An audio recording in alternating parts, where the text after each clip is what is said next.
Hello बच्चों, आज हम क्लास 7 का चिड़िया की बच्ची चैप्टर करेंगे।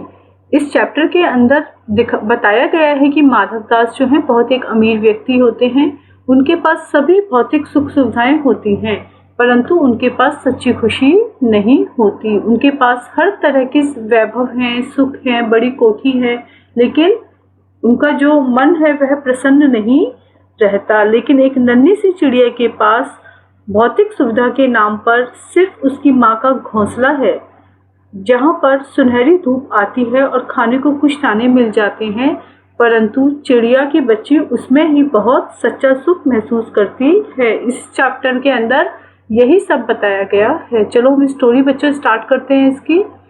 माधव दास ने अपनी संगमरमर की नई कोठी बनवाई है। उसके सामने बहुत सुहावना बगीचा भी लगवाया है। उनको कला से बहुत प्रेम है, धन की कमी नहीं है और कोई व्यसन छू नहीं गया है। सुंदर अभिरुचि के आदमी हैं।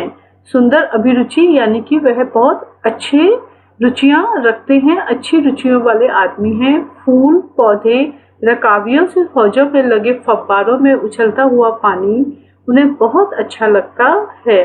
समय भी उनके पास काफी है। शाम को जब दिन की गर्मी ढल जाती है और आसमान कई रंग का हो जाता है, तब कोठी के बाहर चबूतरे पर तख्त डलवाकर मसनद के सहारे वह गलीचे पर बैठते हैं और प्रकृति की छटा निहारते हैं। इनमें मानो उनके मन को तृप्ति मिलती है। मित्र हुए तो उनके विनोद चर्चा करते हैं, नहीं तो पास रखे हुए फर्शी हुक्के की सटक को मुंह में दिए ख्याल ही ख्याल संध्या को स्वप्न की भांति गुजार देते हैं।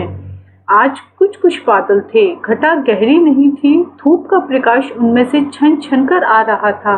माधव दास मसंद के सहारे बैठे थे। उन्हें जिंदगी में क्या स्वाद नहीं मिला है, पर जी भरकर भी कुछ खाली सा रहता है। इसमें बच्चों यह बताया गया है कि माधव दास जी के पास सब कुछ था, सारी सुविधाएं थी, बहुत धन था, सब वैभव था, परंतु उनका जो कुछ उनको अपने जीवन में कुछ खालीपन महसूस होता था, एक सच्ची खुशी महसूस नहीं होती थी। उस दिन संध्या समय उनके देखते देखते सामने के गुलाब की डाली पर एक चिड़िया आन बैठी। चिड़िया बहुत सुंदर थी। उसकी गर्दन लाल थी और गुलाबी होते होते किनारों पर जरा जरा नीली पड़ गई थी। पंख ऊपर से चमकदार स्याह थे। उसका नन्हा सा सिर तो बहुत प्यारा लगता था और शरीर पर चित्र विचित्र चित्रकारी थी। चिड़िया को मानो माधव दास की सत्ता का कुछ पता नहीं था और मानो तनिक देर का आराम भी उसे नहीं चाहिए था। कभी पर हिलाती थी, कभी फुदकती थी, कभी खूब खुश मालूम होती थी। अपनी नन्ही सी चोंच से प्यारी प्यारी आवाज निकाल रही थी। एक दिन संध्या के समय जो माधव दास जी के यहाँ जो बगीचा था, वहां पर एक गुलाब की डाली पर चिड़िया आन बैठी जो बहुत ही सुंदर थी। उसे मानो किसी बात की चिंता नहीं थी। वह बहुत खुश मालूम होती थी। इधर से उधर फुदक रही थी, कभी इधर उड़ती थी, कभी उधर उड़ रही थी और नन्ही सी चोंच से प्यारी प्यारी आवाजें निकाल रही थी। माधव दास को वह चिड़िया बड़ी मनमानी लगी। उसकी स्वच्छंदता बड़ी प्यारी जान पड़ती थी। स्वच्छंदता यानी कि स्वतंत्रता, अपनी मनमर्जी के अनुसार कार्य करना।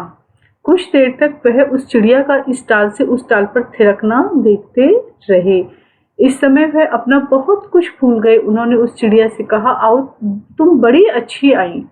यह बगीचा तुम लोगों के बिना सूना लगता है। सुनो चिड़िया, तुम खुशी से यह समझो कि यह बगीचा मैंने तुम्हारे लिए ही बनवाया है। तुम बेखटके यहाँ आया करो। बेखटके यानी कि बिना किसी डर के यहाँ पर आया करो।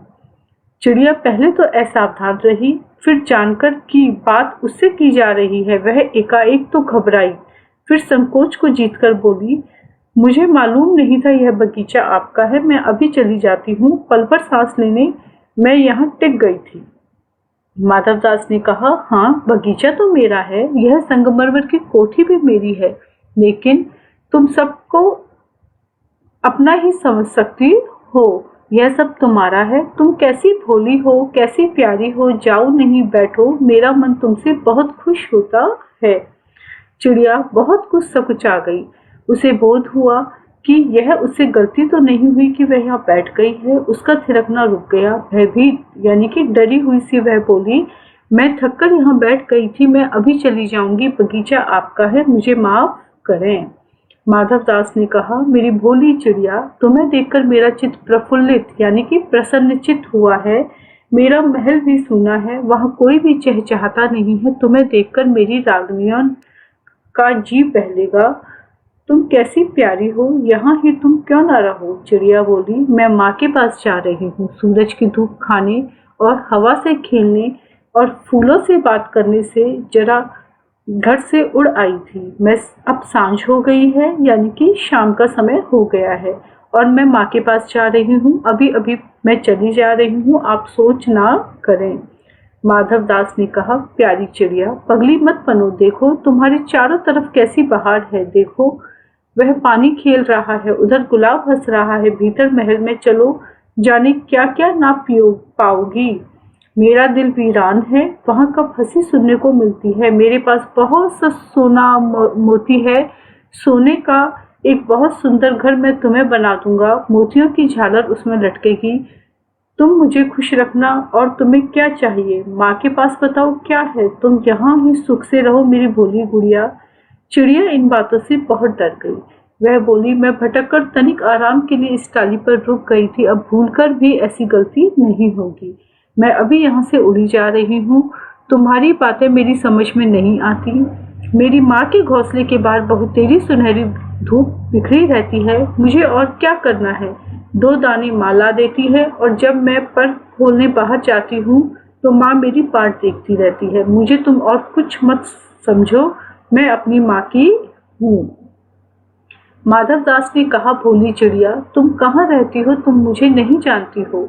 चिड़िया, मैं माँ को जानती हूँ, भाई को जानती हूँ, सूरज को और उसकी धूप को जानती हूँ, घास, पानी और फूलों को जानती हूँ।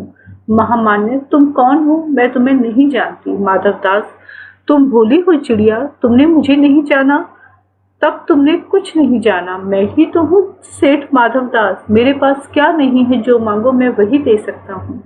चिड़िया, पर मेरी तो छोटी सी जात है, आपके पास सब कुछ है, तब मुझे जाने दीजिए। माधवदास, चिड़िया, तू निरी अनजान है, मुझे खुश करेगी तो तुझे मालामाल कर सकता हूँ। चिड़िया, तुम सेठ हो, मैं नहीं जानती सेठ क्या होता है, पर सेठ कोई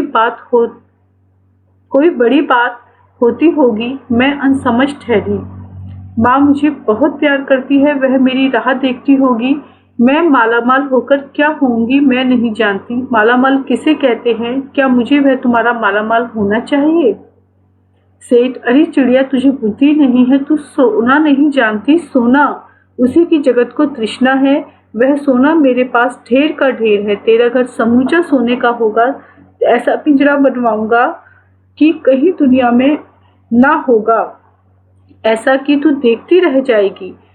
तू उसके भीतर थिरक फुदक कर मुझे खुश करियो, तेरा भाग्य खुल जाएगा। तेरे पानी पीने की कटोरी भी सोने की होगी। चिड़िया, वह सोना क्या चीज होती है सेठ? तू क्या जानेगी? तू चिड़िया जो है, सोने का मूल्य सीखने के लिए तुझे बहुत सीखना है। बस यह जान ले कि सेठ माधवदास तुझसे बात कर रहा है। जिससे मैं बात तक कर लेता हूँ उसकी किस्मत खुल जाती है।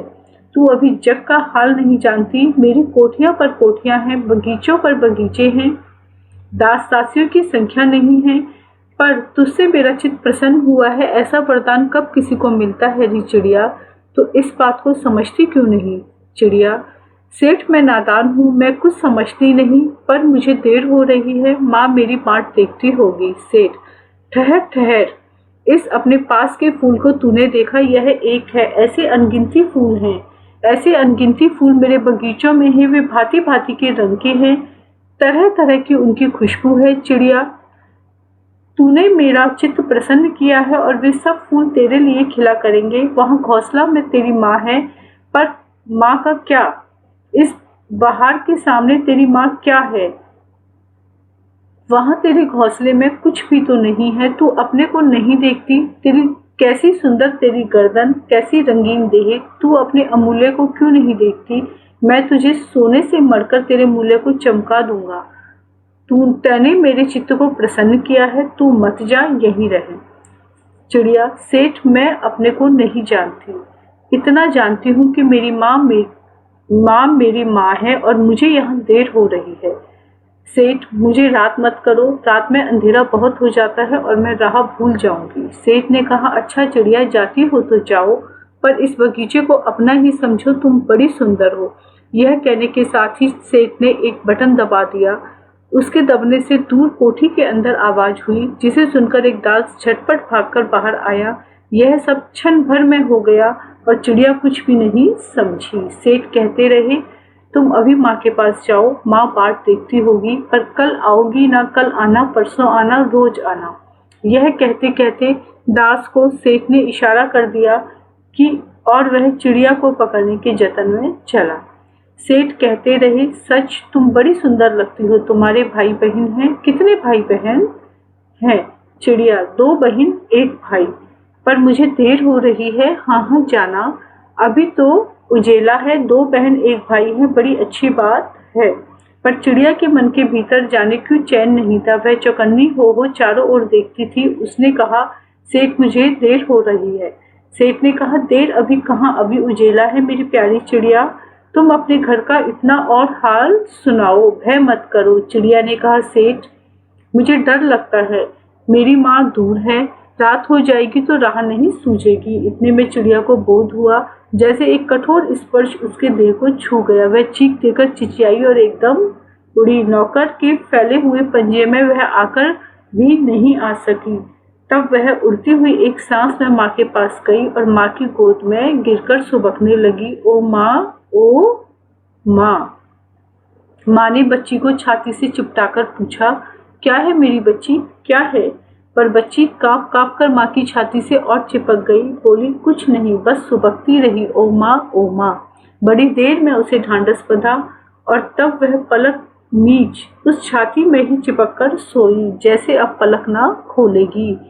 बच्चों, यह चैप्टर समाप्त हुआ। इसके लेखक हैं जैनेंद्र कुमार। इस चैप्टर के अंदर आपको यह समझाया गया है कि जैसे कई बार किसी को कुछ बहकाने की और लालच देने की कोशिश की जाती है, तो कई बार जो है बच्चे हैं या कोई और भी व्यक्ति है, तो वह उस लालच में फंसकर अपना बुरा कर बैठता है। उसी प्रकार से सेठ ने चिड़िया को बहुत तरह से लालच देने की कोशिश की, लेकिन इसमें उस छोटी सी चिड़िया की बच्ची की बहुत समझदारी दिखाई गई है और हमें यह सीखने के लिए मिलती है कि हमें किसी की बातों में बहकना नहीं चाहिए।